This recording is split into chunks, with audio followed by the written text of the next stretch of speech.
Halo semuanya, teman-teman yang akan bertugas sebagai editor production. Saya akan memberikan arahan apa saja yang menjadi tugas dari editor production. Pertama yang kita lakukan, login dulu ke akun kita. Setelah kita login, maka kita langsung ke all active ini. Kita klik all active. Perhatikan bahwa cara kerja ini sama untuk JTS dan Jurnal SIFKE. Ya, itu yang perlu kita ingat. Baik, setelah kita klik all aktif, maka kita mesti berfokus kepada naskah-naskah yang statusnya production. Seperti ini. Lalu yang ini yang kedua, Zalipu. Kemudian ini, ya. Ini. Ya. Jadi yang statusnya production. Ingat, setiap edisi jurnal, baik itu pada terbitan Juni dan terbitan Desember, kita menerbitkan 6 naskah. Artinya harus ada 6 naskah yang statusnya production. Anggap saja saat ini sudah ada 6 naskah production, maka apa yang akan menjadi pekerjaan kita? Yang pertama sekali yang harus kita lakukan adalah melakukan penilaian sekaligus pemeriksaan naskah. Jadi kita memeriksa tiap naskah, lalu melakukan perbaikan-perbaikan yang diperlukan, ya, tipe, format, penomoran gambar, tabel yang kurang tepat. Nah, itu perlu kita perbaiki. Itulah tugas editor production sambil membaca mutu naskah. Nah, tujuannya membaca mutu naskah, jadi editor production nanti bertugas untuk memberikan penilaian atau membuat ranking dari 6 naskah itu, mana naskah terbaik dari ke-6 naskah. Nah, tapi yang perlu juga kita ketahui, biasanya tiap edisi itu ada satu penulis undangan.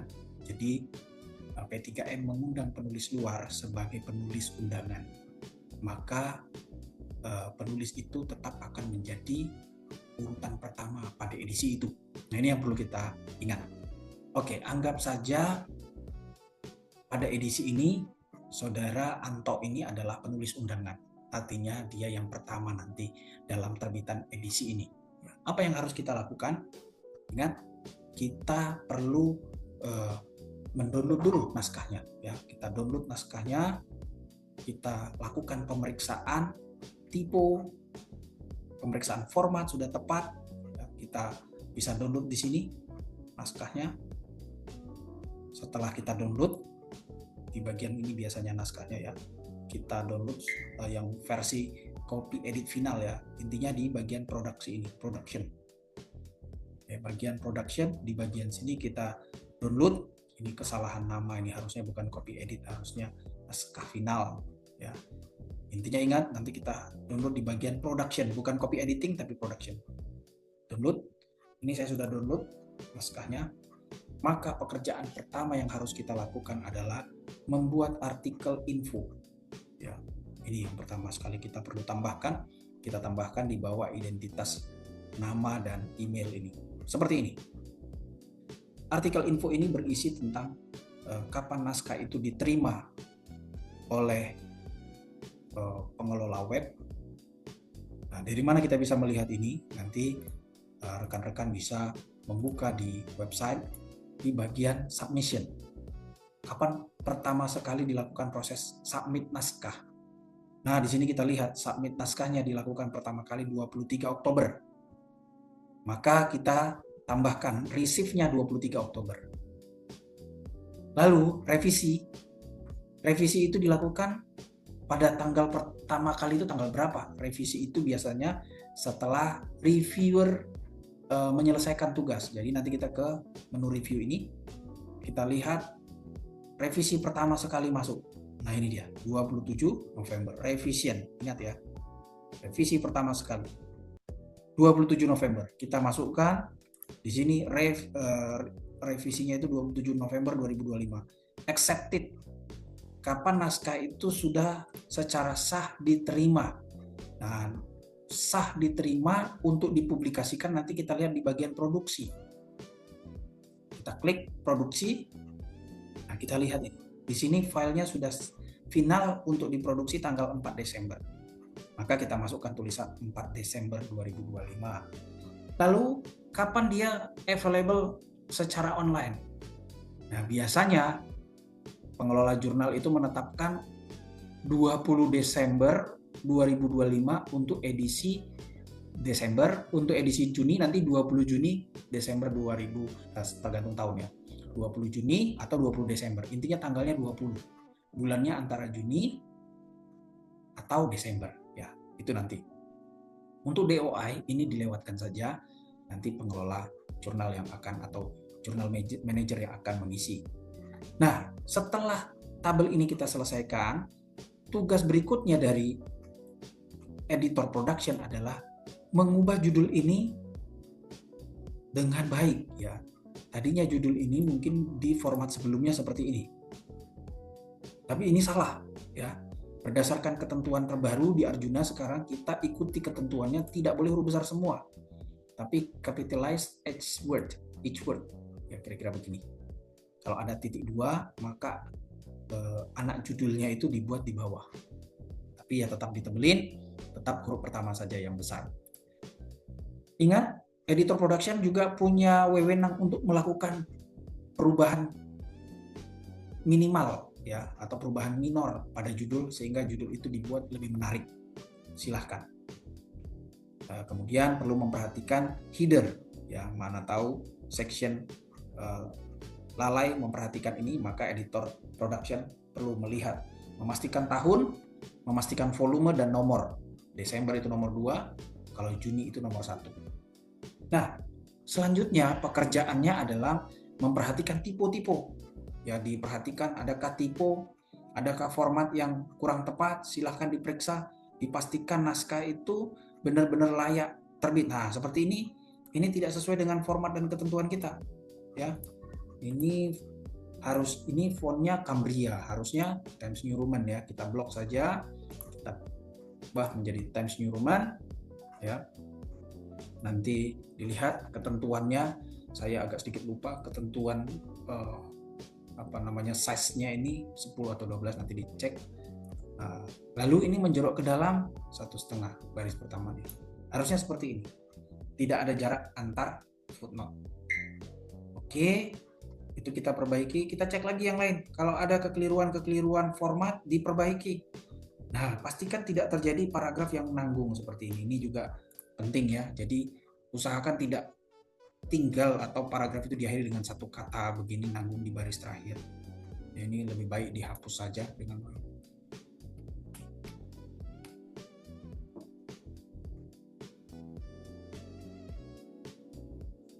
Nah, untuk kemajuan saja. Udah. Jadi diupayakan intinya tampilannya menarik. Editor production punya wewenang untuk mengubah itu. Ya. Nah, ini juga tidak tepat ya. Sebab itu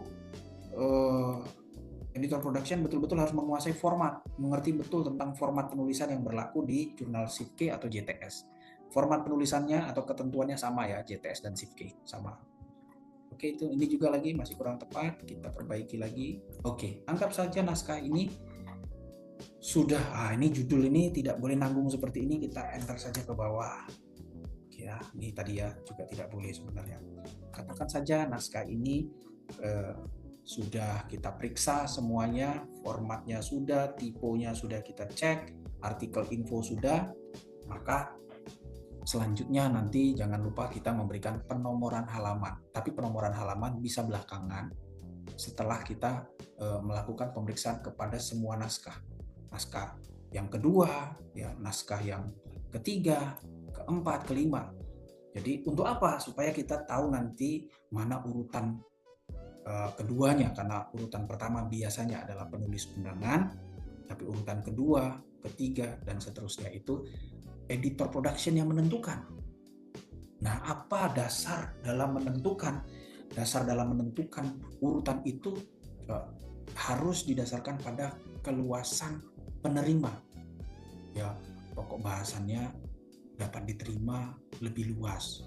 Kemudian pokok bahasan itu menarik, sangat dibutuhkan hari ini. Intinya urutan ini penting untuk menarik perhatian pembaca supaya pembaca lebih tertarik untuk membaca naskah-naskah berikutnya. Jadi perlu diurutkan yang terbaik di awal ya, sesuai urutan 2, 3, 3 lebih baik dari 4, kira-kira begitu, seterusnya. Nah, setelah naskah ini kita urutkan, kita berikan nomor halaman, semuanya sudah siap, maka tiap naskah itu mesti kita upload. Nah, uploadnya di mana? Nah, masuk lagi tadi ya. Jadi kita uploadnya di bagian production ini, masih tetap di bagian production. Lalu kita upload di sini. Ini kebetulan saya sudah upload ya. Jadi nanti teman-teman, Bapak Ibu bisa klik add discussion, cara menguploadnya sehingga muncul seperti ini. Kita klik add discussion. Ya, lalu silahkan tambahkan jurnal manajernya siapa. Ya, anggap ini jurnal manajernya dan siapa nanti yang sebagai editor layout. Nah, ini kita tuliskan naskah final seperti saya contohkan tadi. Tulis saja naskah final. Berikan keterangan naskah ini sudah layak untuk dipublish. Namanya kira-kira begitu. Lalu kita lakukan upload file. Ya, kita klik artikel teks, ya, klik upload file. Lalu kita masukkan file tadi. Ya, kebetulan ini saya filenya tadi ya. Saya pastikan dulu tersave. Oke. Ini dokumennya tadi. Sekarang saya upload ya. Nah, ini file yang sudah saya perbaiki tadi. Klik continue. Continue lagi. Complete. Nah, jangan lupa nanti kita klik OK di bagian bawah. Ini pastikan naskahnya sudah muncul di sini. Lalu kita klik OK. Ya, nah ini muncul lagi naskah final. Ya, untuk hari ini tanggal 10 bulan 12. Ya, ini yang kemarin saya coba tanggal 9 bulan 12. Jadi cukup satu saja nanti. Ini kebetulan contoh. Ya. Lalu selanjutnya apa yang menjadi pekerjaan editor production? Kita klik schedule for publication. Setelah kita upload tadi, kita langsung klik schedule for publication. Nah, pekerjaan kita yang berikutnya adalah memasukkan judul. Kita tinggal kopas saja judulnya. Kita kopas judul yang ada di naskah ini supaya tidak ada kekeliruan. Kita masukkan di sini. Oke. Ya, sudah. Lalu abstraknya. Abstraknya tidak perlu bahasa Indonesia. Cukup bahasa Inggris saja dan kata abstraknya ini dihilangkan. Jadi cukup abstrak bahasa Inggris saja seperti ini. Ya, kita pastikan nanti semua abstraknya hanya dalam bahasa Inggris dan tidak ada kata abstrak di bagian isi karena sudah ada judulnya di sini. Lalu jangan lupa nanti diklik save. Ya, ini saya tidak klik. Selanjutnya kita nanti klik kontributor. Cek nama penulis-penulisnya. Apakah masih ada yang kurang? Ini penulis pertama, penulis kedua, kalau ada yang ketiga, dan seterusnya. Lalu selanjutnya kita masuk ke Gale. Gale ini kita memasukkan file dalam bentuk PDF. Ya, jadi naskah kita ini tadi mesti kita bentuk dalam versi PDF-nya, lalu kita upload. Caranya nanti klik Get at Gale ini. Ya, lalu di sini kita klik PDF, tulis PDF. Nah, sudah kita save. Setelah itu kita upload filenya, artikel teks. Kita upload. Katakan saja sudah ada file PDF ya ini. Belum ada file PDF, anggap sudah ada file PDF. Nanti tinggal continue, complete. Kira-kira begitu. Ya. Setelah Gale, kita ke isu. Ya, ini kita lompati. Kita langsung ke isu.